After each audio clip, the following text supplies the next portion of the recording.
फैसला आपका।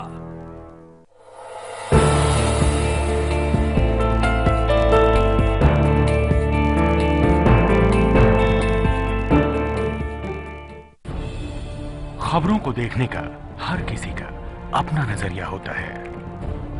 मैं तो सिर्फ सवाल उठाता हूं। आपके सवाल आपकी आवाज बनकर लाइव इंडिया, खबर हमारी, फैसला आपका।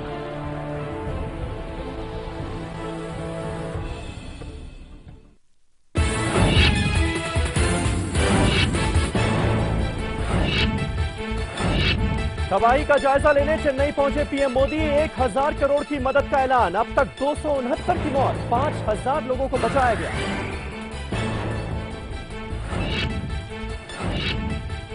संघ प्रमुख के मंदिर राग पर सियासी महाभारत। विपक्ष ने लगाया वोट बैंक की सियासत का आरोप। शिवसेना ने पूछी निर्माण की तारीख।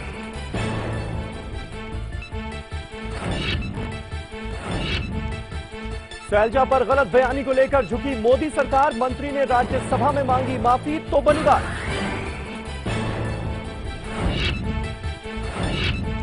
वीके सिंह के कुत्ते वाले बयान पर राज्यसभा में जमकर हंगामा। कांग्रेस ने की नारेबाजी। वीके सिंह वापस जाओ के लगे नारे।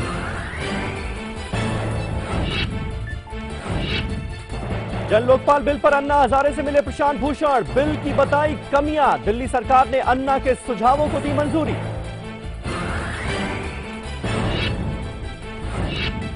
आईसिस का भारत के खिलाफ जिहाद छेड़ने का ऐलान। मोदी को बताया मुसलमानों का दुश्मन नंबर 1। सुरक्षा एजेंसियां हुई और सतर्क। एयरसेल मैक्सिस डील की जांच में चिदंबरम के बेटे के खिलाफ मिले कई और सुराग। अब फेमा के शिकंजे में भी फंसेंगे कार्तिक।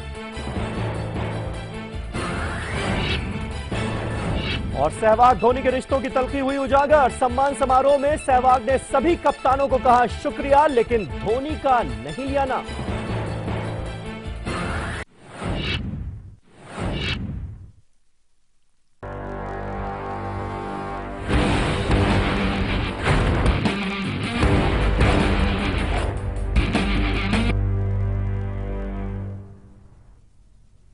नमस्कार, मैं हूं समीर अब्बास। 2014 के आम चुनाव में बीजेपी को भारी बहुमत मिला। पहली बार केंद्र में पूर्ण बहुमत के साथ बीजेपी की अगुवाई में एनडीए की सरकार बनी। पूरी ताकत के साथ नरेंद्र मोदी प्रधानमंत्री बने। लेकिन सरकार बनने के 19 महीने बाद ही लहर खत्म होती दिखाई देने लगी है। बहुमत की हवा निकलने लगी है और यह संकेत मिल रहे हैं गांवों से। बिहार के बाद गुजरात की ग्रामीण जनता ने भी बीजेपी को नकार दिया है। उम्मीद से सीटें कम होना तो दूर की बात है, सीधे हार नसीब हुई है। आखिर ऐसा क्यों हो रहा है? क्या मोदी सरकार गांवों पर ध्यान नहीं दे रही है? क्या दिल्ली से कोसों दूर बसे गांवों में सरकारी योजनाएं दम तोड़ रही हैं? या बात कुछ और है? सीधा सवाल यह है कि क्या ग्रामीण भारत मोदी से नाराज है?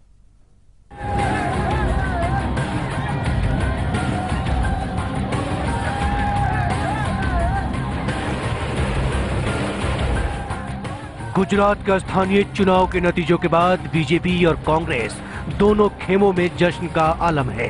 लेकिन कांग्रेस चुनाव में हारकर भी जीत गई है और बीजेपी जीतकर भी हार के गम में डूबी है। वजह है गुजरात के गांव में बीजेपी की करारी हार। शहरी इलाकों में बीजेपी की बादशाहत बरकरार है, लेकिन ग्रामीण इलाकों में कमल अधखिला रह गया। गुजरात में बीजेपी ने महानगर पालिका की सभी 6 सीटें जीत ली हैं, लेकिन 5 महानगर पालिका में बीजेपी की कुल सीटें घटी हैं। जिला पंचायत की 31 सीटों में से बीजेपी को 6 सीटें मिली हैं, जबकि कांग्रेस को 20। 2010 के मुकाबले में बीजेपी की 15 सीटें कम हुई हैं, जबकि कांग्रेस को 17 सीटों का फायदा मिला है। तहसील पंचायत में बीजेपी की हालत और खराब है। 230 सीटों में बीजेपी के खाते में इस बार महज 63 सीटें हैं और कांग्रेस ने 116 सीटों पर जीत हासिल की है, जबकि 2010 के मुकाबले बीजेपी को 99 सीटों का नुकसान हुआ है और कांग्रेस ने 78 सीटें ज्यादा जीत ली हैं। यही वजह है कि गुजरात में कांग्रेस इन दिनों बाजीगर बनी घूम रही है और बीजेपी हार पर मंथन की बात कर रही है। 6 जिला पंचायत भाजपा जीता है, 5 जिला पंचायत में टाई है, 50%। जिला पंचायत के सदस्य जीत कर आए हैं। बाकी 20 जिला पंचायत कांग्रेस के हिस्से। आगे आने वाले समय में हम उसका विश्लेषण करेंगे और जहां भी हमारी गलती होगी वो हम सुधार देंगे। गुजरात के गांव में बीजेपी की हार बड़ी बात है, लेकिन बिहार में भी बीजेपी को कुछ ऐसा ही सबक मिला था। बिहार में बीजेपी ने 157 सीटों पर चुनाव लड़ा था और बिहार के गांव में रहने वाले 89% ग्रामीणों ने कमल को केवल 26 सीटों पर जीत दिलाई थी, जबकि बाकी की 27 सीटें महज 12% शहरी वोटर से मिली थी। ग्रामीण भारत में बढ़ता हुआ असंतोष और पट्टीदार समाज के साथ किया गया अन्याय, उसका प्रतिरोध है और श्री नरेंद्र मोदी और श्री अमित शाह उनको इसकी जिम्मेदारी लेनी चाहिए कि उनके रहते इतनी बड़ी पराजय कैसे हुई। सूखा, महंगाई की मार, महाराष्ट्र में किसानों की आत्महत्या, महंगे बीज, गांव में बेरोजगारी और पलायन, लगातार विदेश यात्राओं के बीच प्रधानमंत्री मोदी के सामने ये समस्याएं आज भी बरकरार हैं। ऐसे में बीजेपी के सामने चुनौती उन दोस्तों को लेकर भी है जो सरकार में शामिल होते हुए विपक्ष का काम कर रहे हैं। देखिए, शहरी इलाकों में भारतीय जनता पार्टी का झंडा लग गया है, लेकिन राज्य की राजनीति, देश की राजनीति होती है सबसे ज्यादा ग्रामीण इलाके में, क्योंकि हमारे यहाँ गांव ज्यादा है, ग्रामीण इलाका बड़ा है। तो गुजरात के गांव-गांव में अगर कांग्रेस पार्टी को योगदान मिला है, वो भी नरेंद्र मोदी जी और अमित शाह जी के गृह राज्य में, तो हम सब के लिए चिंता का विषय है। केंद्र में सरकार बनने के 2 साल के अंदर ही बीजेपी की हार का सिलसिला शुरू हो गया है और हार का ये सबक सिखाया है गांव ने। सवाल ये खड़ा होता है कि क्या गांव की जनता मोदी सरकार से नाराज है, और अगर ऐसा है तो क्यों?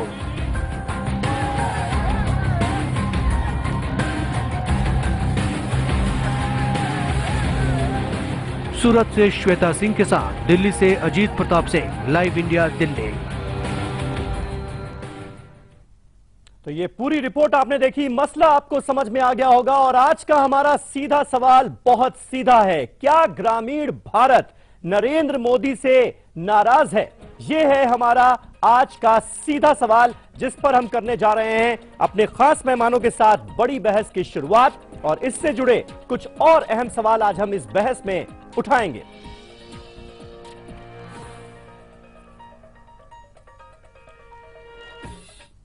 और हमारे तमाम खास मेहमान हमारे साथ जुड़ चुके हैं। दिल्ली से हमारे साथ हैं जेपी अग्रवाल जी, कांग्रेस की तरफ से हमारे साथ हैं। स्टूडियो में हमारे साथ हैं बीजेपी के वरिष्ठ नेता साबिर अली साहब। अहमदाबाद का भी हम रुख करेंगे क्योंकि गुजरात निकाय चुनावों के रिजल्ट की हमने बात की है। अर्जुन मोढवाडिया साहब गुजरात कांग्रेस के नेता है, हमारे साथ जुड़ेंगे। संतोष कुमार कुशवाहा जो कि सांसद हैं जेडीयू के, वो हमारे साथ जुड़ेंगे। और चौधरी युद्धवीर सिंह जो कि भारतीय किसान यूनियन के महासचिव हैं, वो हमारे साथ स्टूडियो में जुड़ेंगे। और हम आपको सीधा सवाल के अगले हिस्से में सीधे चित्रकूट भी लिए चलेंगे, जहां पर तमाम किसानों के साथ हमारे सहयोगी राघवेंद्र भी हमारे साथ जुड़ेंगे। लेकिन चर्चा की शुरुआत करते हैं साबिर अली साहब आपसे। क्या वाकई ये स्थिति जो आपने देखी, इसे आप स्वीकार करेंगे? क्या ग्रामीण भारत नरेंद्र मोदी से नाराज है? देश के गांव नाराज है नरेंद्र मोदी से? नहीं, देखिए ऐसा है, मैं हर बात को नरेंद्र मोदी जी से जोड़ के अगर देखा जाए तो ये ठीक नहीं होगा सियासत में। और सियासत में सियासी पार्टियां हारती और जीतती है। और मैं समझता हूं कि जो गांव में और हार हुई है भारतीय जनता पार्टी को, ये चिंता की विषय जरूर है। और हर पॉलिटिकल पार्टी जब हारती है तो उस पर चिंतन करती है, और भारतीय जनता पार्टी भी इस चिंता को गंभीरता से लेगी। लेकिन उस हार को और उस जीत को सीधे नरेंद्र मोदी जी से जोड़ दिया जाए तो मैं समझता हूं ये ठीक नहीं है। और आपने बहुत से, आपके इसी में बहुत से जीत और हार की है, तो तकरीबन बिहार के हार को आप छोड़ दें, दिल्ली के हार को छोड़ दें, तो उससे पहले पार्लियामेंट में आने के बाद लगातार 3 विधानसभा नरेंद्र मोदी जी के आने के बाद ही जीत हुई भारतीय जनता पार्टी की। तो वो जो परमुटेशन कॉम्बिनेशन जिस प्रदेश की स्थिति और परिस्थिति होती है, मैं समझता हूं कि वहां की जनता, वहां की आवाम उस तरह लेकिन से साबिर अली फैसले साहब ये दूसरी बार हो गया। बिहार में भी लगातार ये सवाल बीजेपी के सामने उठा था कि जो ग्रामीण गुजरात है उसने इस बार बीजेपी के पक्ष में वोट नहीं किया है। जो ग्रामीण वोटर है वो बीजेपी से नाराज है, शहरी वोटर तो पहले से ही बीजेपी के साथ रहा है, अब भी है। लगातार दूसरी बार ऐसा हो रहा है। अब गुजरात में भी वही सब कुछ देखने को मिला है। अब भी क्या पार्टी इसे स्वीकारेगी या नकार देगी? नहीं, स्वीकार के सवाल और नकारने का सवाल नहीं। हार हार है, जीत जीत है, हार हुई है, उसको कौन नकार सकता है। लेकिन सवाल यह है कि गुजरात की जनता ने, चाहे वो ग्रामीण इलाके में रहते हो या शहरी इलाके में रहते हो, कि जहां भी अगर भारतीय जनता पार्टी की हार हुई है तो हार स्वीकार करना पड़ेगा। और ये हार क्यों है, इस पे पार्टी जरूर मंथन करेगी, उस पे विचार कहां कमी रहेगी, कौन सी ऐसी बात है, कौन सी ऐसी संवाद है कि हम उन लोगों तक नहीं पहुंचे कि भारतीय जनता पार्टी को उन इलाके में हार। बिल्कुल, जेपी अग्रवाल साहब भी हमारे साथ मौजूद हैं। अग्रवाल साहब, सबसे बड़ी वजह आपको क्या नजर आती है? सबसे पहले हम गुजरात की बात कर लेते हैं। नरेंद्र मोदी का गढ़ माना जाता है गुजरात, नरेंद्र मोदी और अमित शाह दोनों का, और शिवसेना सीधे चोट कर रही है, कह रही है नरेंद्र मोदी और अमित शाह के गढ़ में ये हाल है, तब तो चिंता की बात है। चिंता का सबब है क्या, हुआ क्यों ऐसा आपके हिसाब से? देखिए, चिंता का विषय तो शुरू से था, क्योंकि गुजरात में अगर एक 22 साल का लड़का 10 लाख आदमी सड़क पे उतार सकता है सरकार के खिलाफ, वो भूखे लोग होंगे ना, जो बेरोजगार होंगे, जिन पर रोटी कपड़ा मकान नहीं होगा, कोई पैसे वाला आदमी तो सड़क पे बैठेगा नहीं। तो आईना तो बहुत दिन से दिखाई दे रहा था लेकिन मजबूरी ये थी कि लोग उसे देख नहीं पा रहे थे। सवाल यह है कि इनका डेवलपमेंट प्लान कुछ नहीं है। अभी साबिर भाई बड़े आराम से कह रहे थे कि नहीं, मोदी जी का नाम क्यों ले रहा हो भाई? 1 साल आपने मोदी जी को खूब नाम ले लेकर खूब उनकी तारीफें की हैं कि उनके नाम से वोट मिल रहे हैं। आज वो बीजेपी को तो इन्होंने बंद कर दिया था, बिल्कुल नाम ही नहीं लेते थे कोई। आज ये कह रहे हैं कि ये बीजेपी की हार हुई है। सीधे तौर पर अगर कोई चुनाव मोदी जी खुद अपने कंधे पर लड़ रहे हैं तो उन्हीं की हार मानी जाएगी। बिहार में किस तरह उन्होंने मोहल्लों में जाकर मीटिंग करी है, तो ये मोदी जी की हार नहीं है। अगर गुजरात जिसके नाम से मोदी जी जाने जाते हैं, वहां की ये हालत है कि सिर्फ 6 कॉर्पोरेशन में जीत गए, बाकी सारी जगह आप हार गए, हारे भी बहुत बुरी तरह हारे हैं। कई जगह तो 3/4 वोट कांग्रेस को मिले हैं। तो सवाल यह कि इनका कोई डेवलपमेंट प्लान नहीं है, कोई एजेंडा नहीं है। माननीय मोदी जी का मुझे नहीं लगता कोई उनका हिंदुस्तान में जो भी उन्होंने बातें रखी उसे वो पूरा कर पाए चुनाव से पहले। जेपी अग्रवाल साहब, लेकिन शहरों से अभी भी कांग्रेस साफ है पूरी तरह से, इस हकीकत को भी स्वीकारिए। बाहर दे रहे हैं जी, शहरों से अभी भी कांग्रेस साफ है पूरी तरह से, गुजरात की बात करें तो। हाँ, सर सवाल ये है कि हाँ कोई बात नहीं, इन्होंने शहरों में जितनी पब्लिसिटी करी और वो बोगस पब्लिसिटी थी, आपने वहां क्या करा? सवाल ये 4 पैसे वाले इंडस्ट्रियलिस्ट को आपने जमीन दे दी, उनसे आपने चर्चा करा ली कि बहुत अच्छा हो गया, बहुत अच्छा हो गया। मैं उसे मानने के लिए तैयार नहीं हूं। आप पिछले 6 महीने में कोई बहस देख लो, डेवलपमेंट के नाम पर कोई बहस नहीं हो रही। जो बहस हो रही है वो धार्मिक बहस हो रही है। ऐसे मुद्दों पर बहस हो रही है जहां हमारा समाज बंटता है, तो ये उस चीज में माहिर है। आज सवाल है कि ये जो हार हुई है ये सीधी मोदी जी की हार है और ये मानना चाहिए इनको। अर्जुन मोढवाडिया साहब, आप तो गुजरात को और भी ज्यादा बेहतर समझते हैं, इतने सालों से राजनीति में हैं गुजरात की, क्या लगता है आपको इस बार क्या वजह रही? कांग्रेस के लिए तो निश्चित तौर पर बड़ी अच्छी सिचुएशन नजर आ रही है, क्योंकि कांग्रेस तो साफ नजर आती थी पहले, लेकिन अब हम देख रहे हैं कि जिला पंचायत हो, तहसील पंचायत हो, हर जगह कांग्रेस का दबदबा हमें नजर आ रहा है। ये अपने आप में कितनी बड़ी बात है आपके लिए, और इसकी बड़ी वजह आपके हिसाब से क्या है?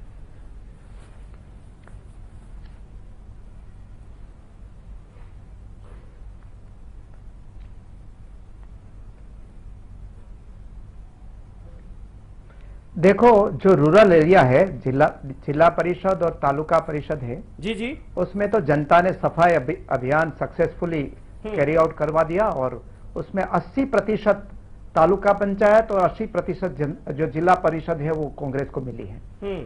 दूसरी गलतफहमी यह दूर होनी चाहिए कि शहर में भी दबदबा आज उसका रहा है, ये बात भी सही नहीं है। शहर में भी जो हमारा 2010 का परफॉर्मेंस था उसमें काफी बढ़ोतरी हुई है। कई म्यूनिसिपैलिटीज में नेक टू नेक है, वोट शेयर में भी नेक टू नेक है, और बहुत ही फासला। लेकिन महानगर पालिकाएं तो 6 की 6 अभी भी बीजेपी के साथ ही है। को मोदी अमित शाह को इसलिए जोड़ना चाहिए, जो हमारे सादिक अली जी ना बोल रहे थे, लेकिन मैं बताता हूं कि उसे इसलिए जोड़ना चाहिए जी कि ये 12-15 साल तक, हाँ जी हाँ सही है 6 कॉरपोरेशन म्यूनिसिपल कॉरपोरेशन है, लेकिन आप उसमें सीट और वोट शेयर का फैसला देखिए, बहुत ही कम रह गया। और आज के दिन में यही आधार पर चुनाव हम जो असेंबली वाइज काउंटिंग करें तो 107 सीट में कांग्रेस आगे है। 107 सीट में से 182 में से 107 मीन्स आज के दिन में कांग्रेस असेंबली में मेजोरिटी में मिल रही है जी।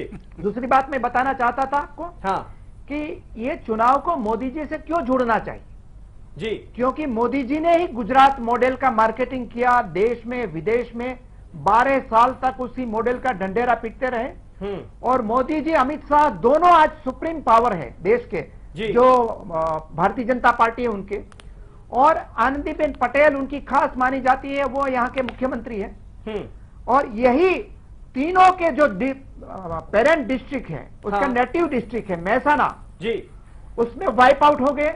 उनके ब्लॉक है दोनों के, तीनों के ब्लॉक में वाइप आउट हो गए, वहां एक भी सीट नहीं मिल रही है उसकी ब्लॉक में।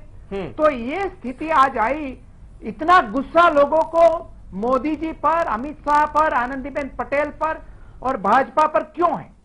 और ये बात साहब मैं बताता हूं आपको, कहीं एक कुछ ज्यादा ही अति उत्साह तो नहीं हो गया, कहीं आप इसे सेमीफाइनल के तौर पर तो नहीं देख रहे हैं, क्योंकि 2 साल बाद विधानसभा चुनाव है गुजरात में। पंचायतों में नहीं है, उसमें वाइप आउट वो वहां की म्यूनिसिपालिटी में भी वाइप आउट हो गए हैं। जी ने कही जी, यह सेमीफाइनल के तौर पर ही माना जाता आया है आज तक। वही जितनी भी कही दिया आखिरकार मोडवाडिया जी ने कि इसे सेमीफाइनल के तौर पर ही वो देख रहे हैं, ये अति उत्साह तो नहीं है, उसके आधार पर ही लोग झगड़ा देते हैं और अगला चुनाव में बीजेपी का पूरा सफाई अभियान हो जाएगा। अर्जुन जी जो ये कह रहे हैं जी, सवाल यह है कि हर चुनाव अपने में महत्व रखता है। हाँ। सवाल यह है कि क्या भारतीय जनता पार्टी और मोदी जी हिंदुस्तान में सरकार बनाने के बाद सीरियस हैं? क्या आप जिस तरह से सरकारें चलनी चाहिए वो चल रही हैं? आप मुझे ये बताइए कि कोई डेवलपमेंट प्लान जिसको इन्होंने कांग्रेस के खिलाफ इस्तेमाल करा वो कहां लागू हुआ? आपने चाहे वो हेल्थ स्कीम ले लो, आप एजुकेशन ले लो, डेवलपमेंट ले लो, सोशल वेलफेयर स्कीम ले लो, फॉरेन पॉलिसी ले लो, डोमेस्टिक पॉलिसी ले लो, आप हर जगह फेल हुए हैं। जो आपके स्ट्रेटेजिक पार्टनर थे हिंदुस्तान से बाहर भी, उनको आपने छोड़ के नए दोस्तों को आजमाने की कोशिश कर रहे हैं जिनके साथ हमारे रिश्ते कभी अच्छे नहीं रहे। तो मोदी जी, अमित शाह और भागवत ये एक कड़ी है जो धार्मिक उन्माद पैदा करते हैं। इनके पास कोई मुद्दा नहीं है, इनके पास कोई प्लान नहीं है, कोई विजन नहीं है। साबिर अली साहब जवाब देंगे। साबिर अली साहब, मैं मान रहा हूं आपके साथ थोड़ी नाइंसाफी हो रही है, कांग्रेस के दो नेता आपको घेरने की कोशिश कर रहे हैं। नहीं, ऐसा नहीं है। मैं समझता हूं कि कांग्रेस का अगर आप 5 नेता बता दें तो भी मैं नहीं समझता हूं कि कोई घेर सकता है, इतना तो खैर मैं मान के चलता। खैर, तो दूसरी बात आपने कहा कि अब अग्रवाल साहब कह रहे हैं हमारे बड़े भाई हैं, उनको कहा कि जब यूपी का इलेक्शन हुआ था तो कांग्रेस का एक कोई ऐसा लीडर नहीं था जिसकी प्रचार, ये मैं समझता हूं कि उससे पहले उसके बाद पुराने दोस्त हैं, नए दोस्त रहते हैं। कभी भी हम इस देशवासी एक दूसरे का दोस्त है और सम्मान करते हैं, इसमें कोई कमी कभी नहीं आनी चाहिए जी। और जब ये राहुल गांधी जी यूपी का चप्पा छान आ रहा था, मैं समझता हूं कि कोई ऐसा गांव नहीं जहां हेलीकॉप्टर नहीं उतारा। जब उनका सफाया हो गया तो कांग्रेस के बड़े लीडर, उसमें हमारे आदरणीय जेपी अग्रवाल जी भी शामिल थे, उस वक्त दिल्ली के प्रदेश के अध्यक्ष हुआ करते थे, और उन्होंने कोई ऐसा कहने से सब लोग होड़ मची हुई थी कि कहने की नहीं, इसमें यह हार कांग्रेस की हार है और ये राहुल गांधी की हार नहीं है। तो मापदंड एक होना चाहिए। और दूसरी बात आपने कहा कि मैं ये दावे के साथ कहता हूं कि नरेंद्र मोदी जी ने जिस दिन वोट लिया और इस वक्त तक, आज के दिन और आज से समय तक किसी भी पटल पर, पार्लियामेंट के बाहर, देश और देश के बाहर, उनकी आज तक एक भी ऐसी कोई टिप्पणी नहीं है जो इस देश में उन्माद की बात फैलाती हो, दो समुदाय को बात करती हो या किसी को ठेस पहुंचाता हो। नहीं, वो तो आपकी बात सही है। आपसे नम्र निवेदन है जो भी बयान कांग्रेस की जो नीतियां है, जिम्मेदारी वाले बयान है। लेकिन साबिर अली साहब, बात तो यहाँ पर ये हो रही है कि ग्रामीणों के लिए क्या किया, गांवों के लिए क्या किया। संतोष कुमार साहब हमारे साथ जुड़े हुए हैं, बहुत देर से चुप हैं। संतोष कुमार जायसवाल जी जेडीयू के सांसद हैं। संतोष जी, आपसे जानना चाहेंगे, बिहार का अगर हम जिक्र करें 157 सीटों पर बीजेपी चुनाव लड़ती है, लेकिन ग्रामीण इलाकों से सिर्फ और सिर्फ 26 सीटें बीजेपी को मिलती हैं। इसकी बड़ी वजह आप क्या मानते हैं? आखिर नरेंद्र मोदी जो कि बड़ा चेहरा थे बिहार में बीजेपी का, उनसे मोह भंग क्यों हो रहा है ग्रामीण बिहार का? देखिए, बिहार के चुनाव में जिस तरीके से देश के आदरणीय प्रधानमंत्री जी और भारतीय जनता पार्टी के नेता जिस तरीके से बिहार चुनाव को लिया, जिस तरीके से पैसे खर्च किए जी, जिस भाषा का प्रयोग किया, तो लोकसभा के चुनाव में बिहार की जनता को एक तरीके से ठग के वोट लेने का काम किया, इसके झांसे में आ गए। लेकिन 1.5-1.25 साल के अंदर बिहार की जनता इनकी चाल को समझ चुके थे और बिहार की जनता इनके झांसे में नहीं पड़ने वाली थी।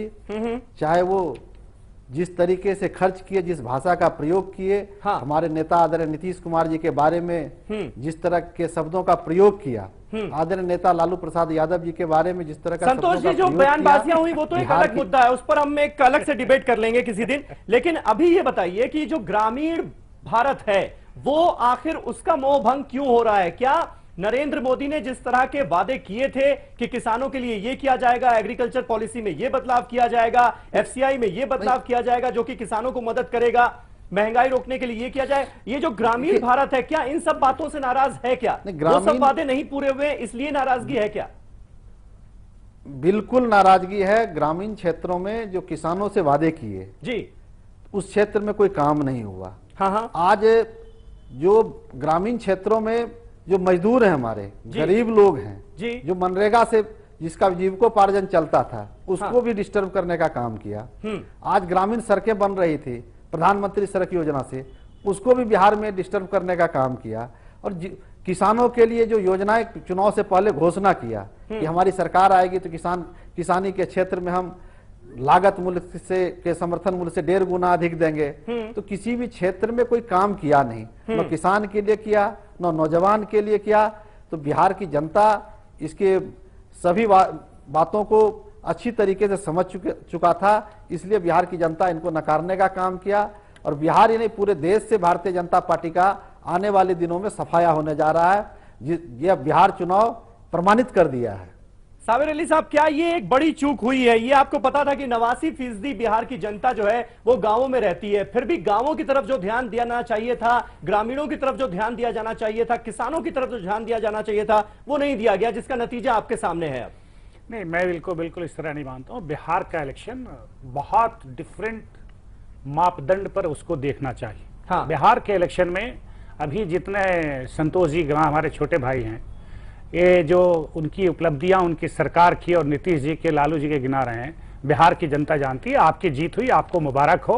और भारतीय जनता पार्टी की जिस कॉम्बिनेशन, जिस परमुटेशन, जिसके साथ अपनी बातों को पहुंचाना चाहिए नहीं पहुंचाए, उसमें विफलता रही है। लेकिन आपको बता दूं कि भारत सरकार और भारत सरकार की नीतियां किसानों के लिए जो उन्होंने इलेक्शन से पहले अपने वादे किए, उसमें पूरा कहीं चूक नहीं है। चलिए, कहीं चूक नहीं। युद्धवीर सिंह जी बहुत देर से चुप बैठे हैं, माफ कीजिएगा, आपके पास आ नहीं पाया। भारतीय किसान यूनियन के नेता हैं युद्धवीर सिंह जी, क्या आपको वाकई ऐसा लगता है साबिर अली साहब जिस बात का जिक्र कर रहे हैं, क्या जो वादे चुनाव से पहले किए गए थे वो आपको पूरे होते हुए नजर आ रहे हैं क्या?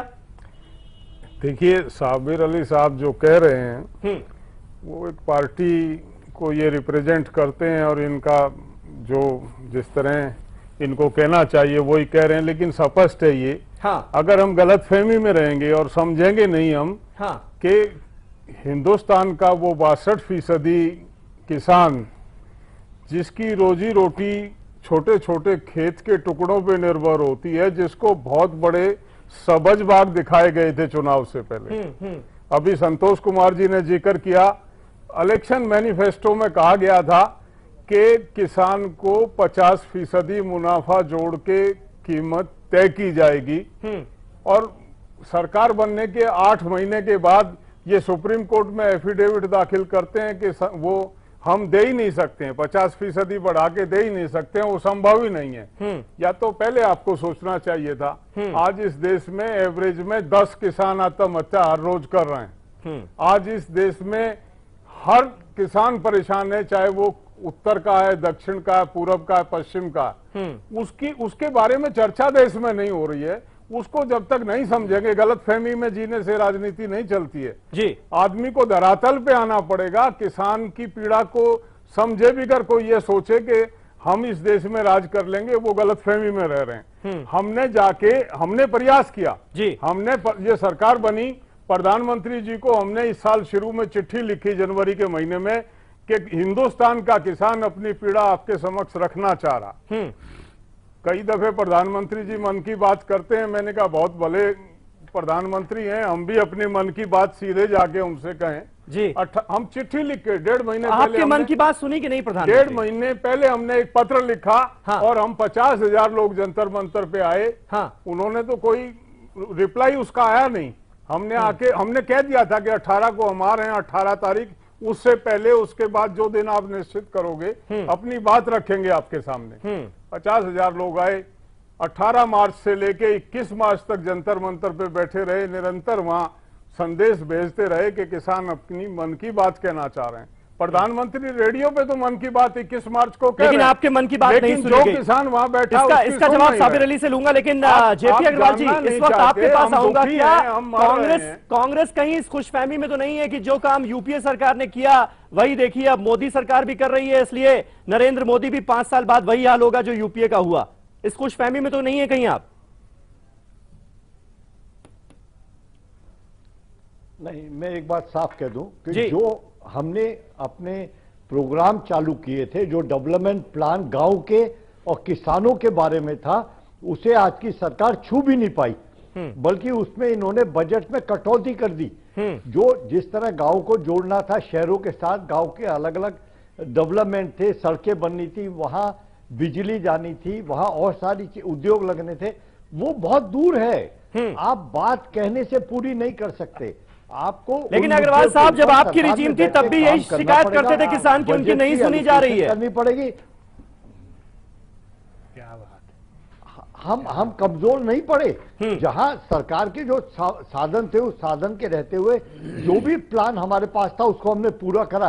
और यही वजह है कि आज जो गरीब किसान है वो हमारे साथ है। वो गरीब किसान जो गांव में बदलाव हुआ है और जो कांग्रेस के प्रति लगाव हुआ है, वो इसीलिए कि झूठ पर आधारित एक सरकार आ गई जिनके पास कुछ है ही नहीं देने के लिए, जो सिवाय झूठी बातें करते हैं। जो मुद्दे ज्वलंत मुद्दे थे उनसे बहुत दूर चली गई है सरकार, यही कारण है हाल हुआ। जो युद्धवीर जी कह रहे थे अभी वो बात सही है। आप मन की बात रेडियो पे कर रहे हैं, लेकिन जो लोग जनता मंतर में बैठे हैं उनसे बात नहीं कर रहे। आज क्यों लोग कांग्रेस को पसंद करते हैं? आज टेस्ट है इनका और इस टेस्ट में 100% फेल हो रहे हैं बीजेपी वाले। चलिए अग्रवाल साहब, शुक्रिया आपका। मुझे पता है आपको कहीं जाना है, बहुत बहुत शुक्रिया हमारे साथ इस चर्चा में जुड़ने के लिए। लेकिन बड़ी बहस सीधा सवाल की लगातार जारी है और जो सवाल जेपी अग्रवाल साहब उठा रहे थे उनका जवाब हम जरूर लेने की कोशिश करेंगे साबिर अली साहब से, बीजेपी की तरफ से वो यहां मौजूद हैं। और एक छोटे से ब्रेक के बाद हम आपको बुंदेलखंड भी ले जाने की कोशिश करेंगे जहां मौजूद हैं हमारे सहयोगी राघवेंद्र। वहां जबरदस्त सूखा पड़ रहा है और वहां के लोग भी खासे नाराज हैं केंद्र सरकार के रवैये को लेकर। एक छोटा सा ब्रेक ले रहे हैं, फौरन होते हैं हाजिर सीधा सवाल।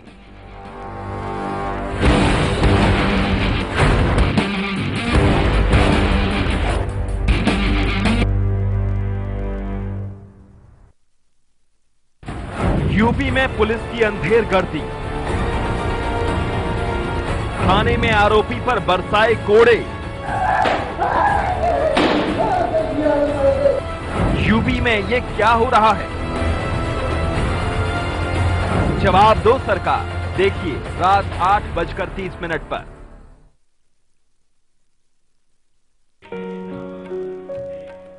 कैसा हो हमारा घर जो घर से बढ़कर हो, सुकून और खुशी के साथ एक पहचान हो। Presidency infra Heights Yamuna expressway पर लेकर आए हैं एक premium project, presidency Heights, 100% FDI project adjacent to F1 Buddh International Circuit. Construction is in full swing. Presidency Infra Heights. More life, more style. रूप मंत्रा आयुर्वेदिक फेस क्रीम, इसमें है 12 खास आयुर्वेदिक जड़ी बूटियों का संतुलित मिश्रण। ये चेहरे की त्वचा में समाकर उसे अंदर से निखारे और अंदर से स्ट्रॉन्ग बनाए। ताकि चेहरा रहे रोशन और अंदर से हो पोषण। Roop Mantra Ayurvedic face cream and face wash, ये कोई कॉस्मेटिक नहीं, आयुर्वेदिक औषधि है।